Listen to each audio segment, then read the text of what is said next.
Was Jessie Bates the best addition to the Falcons this offseason, include free agency and draft? Oh, absolutely. Over Bijan Robinson. I would say yes. That's the thing is they've had, and this, I want to be clear, they've had a lot of good additions. Even on Yamada, like they have had a lot of really good additions this year. But yeah, no, the way he is impacting them, he's an all-pro this year for sure. So it's like you added an all-pro guy in his prime too. It's like kind of like he's not getting in that old range. He's still right there at his prime.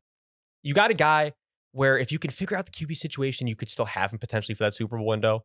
So for that reason, I got to say he was the best signing. Yeah, I mean, even over Bijan, which yes, Bijan technically is a signing too. Even though they drafted him, you still got the man pen and paper. You get my point. Yeah, I think he's been great.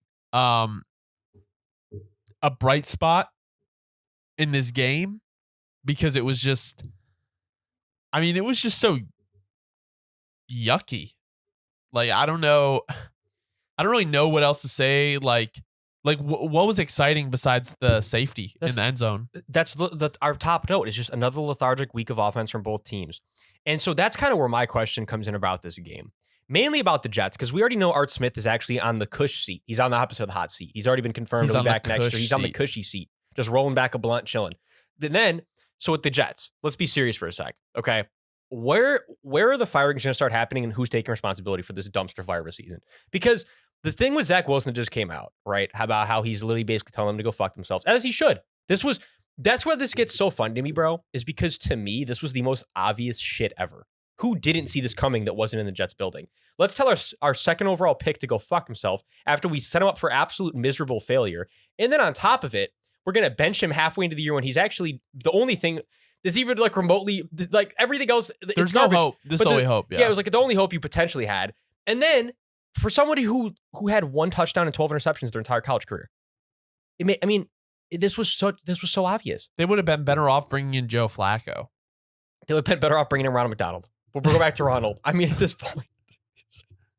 It doesn't really make sense. I didn't really see the Zach Wilson thing, but basically what you're saying is they want him to play again, and he's basically like, I'm not going to play. As he should know, because I think at this point in his eyes, it's probably very likely a divorce coming this offseason, whether through release or trade.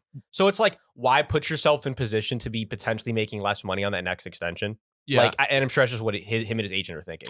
I mean, I also think like at the end of the day, like, I don't think Zach Wilson's very good, but I think if he plays again and shits the bed, I don't think another team is going to entertain it. I feel like at this point, if he doesn't play, like another team, like maybe one of the worst teams in the league, will entertain it as like a backup. No, exactly. That's very true. And like really, that's like you're saying, there's not even anything to say about this game because it's just so lethargic. And it's like the Falcons will probably make the playoffs, but what is that even going to look like?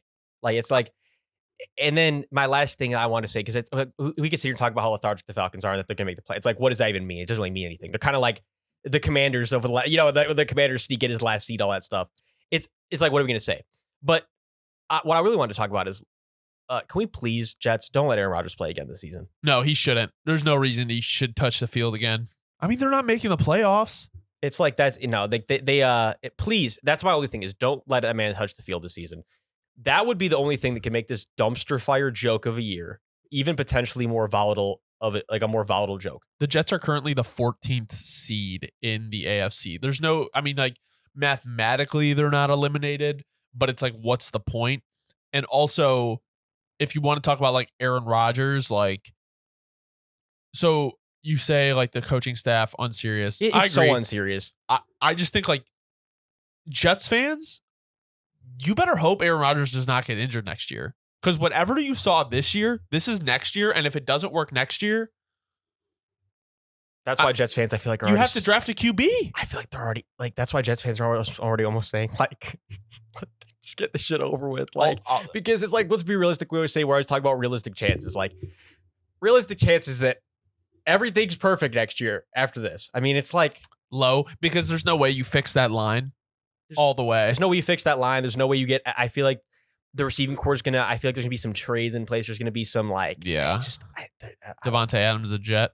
That it maybe they're saving grace because we're going to have to keep our eye on that. Like I said, thanks for the reminder on that. I feel like that's got to be like the only thing they can do.